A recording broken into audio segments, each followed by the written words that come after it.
BJP notice వార్తలపై MLA Raja Singh స్పందించారు.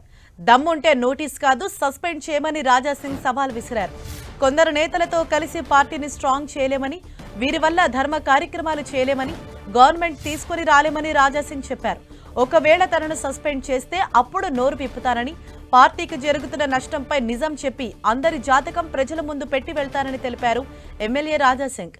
అటు రాజాసింగ్ నిర్ణయంలో బీజేపీ ఎలాంటి స్టెప్ తీసుకుంటుందనే దానిపై ఉత్కంఠ నెలకొంది.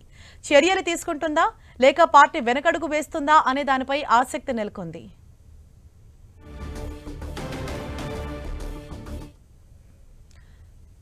దీనిపై మరింత సమాచారంతో మా ప్రతినిధి అజయ్ మనకు అందుబాటులో ఉన్నారు. అజయ్, ఇప్పుడు బీజేపీలో రాజాసింగ్ వ్యవహారానికి సంబంధించి ఎటువంటి చర్చలు జరుగుతున్నాయి? తన విషయంలో నెక్స్ట్ అంటే ఎటువంటి స్టెప్ తీసుకునే అవకాశాలు ఉన్నాయి? మనం చూసుకోవచ్చు, రాజాసింగ్ విషయం బీజేపీలో హాట్ టాపిక్గా మారిందని చెప్పుకోవచ్చు.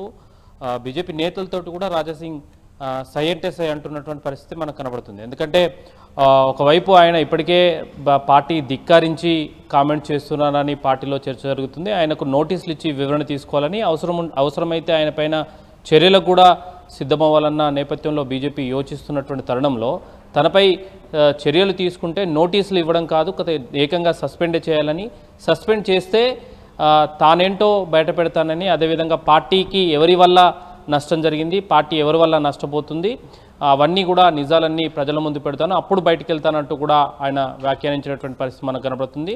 మరొక వైపు ఇలాంటి వ్యక్తులతోటి పార్టీని బలోపేతం చేయడం, ధర్మం కోసం పనిచేయడం అనేది సాధ్యం కాదు. రాష్ట్రంలో ప్రభుత్వం ఏర్పాటు చేయడం కూడా ఇలాంటి నేతలతోటి సాధ్యం కాదు అంటూ కూడా ఆయన వ్యాఖ్యానించినటువంటి పరిస్థితి కనబడుతుంది. అయితే గత కొంతకాలంగా ఆయన పార్టీ నేతలపైన, ముఖ్యంగా రాష్ట్ర పార్టీ నేతలపైన గుర్రుగా ఉన్నారు. ఎప్పటికప్పుడు సందర్భోచితంగా కూడా ఆయన విమర్శలు చేస్తూ వస్తున్నాడు.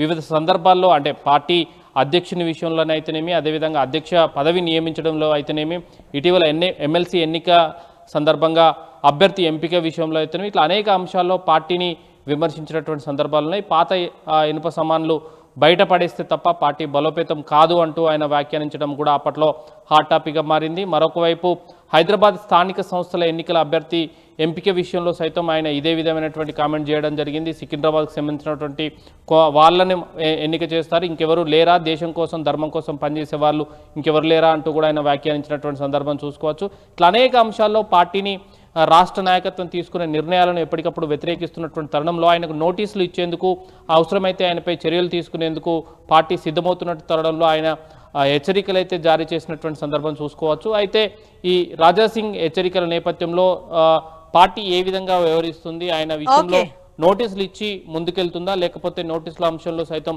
వెనక్కి తగ్గుతుందా అనేది కూడా చూడాల్సిన అవసరం అయితే ఉంది. ఎందుకంటే నోటీసులు ఇచ్చిన తరుణంలో ఆయన పార్టీ ఇంటర్నల్గా ఉన్నటువంటి అనేక అంశాలను బయటపెట్టే అవకాశం ఉందంట చర్చ కూడా పార్టీలో సాగుతుంది. అయితే రాజాసింగ్ మాట్లాడుతున్నటువంటి వ్యాఖ్యలను చాలా మంది నేతలు సమర్థిస్తుండగా మరికొంతమంది వాటిని వ్యతిరేకిస్తున్నటువంటి తరుణం కూడా కనబడుతుంది. ఎందుకంటే రాష్ట్రంలో ఒక రాజకీయ అనిశ్చితి నెలకొంది, పార్టీ రోజు రోజుకు బలపడుతుంది, ఇటు కాంగ్రెస్ పైన వ్యతిరేకత వస్తుంది, బీఆర్ఎస్ పూర్తిగా క్లోజ్ అయింది. ఇలాంటి సందర్భంలో బీజేపీలో ఇంటర్నల్ అంశాలను లేవనెత్తి పార్టీని వీక్ చేయడం సరైనది కాదన్న చర్చ కూడా స్టార్ట్ అవుతుంది.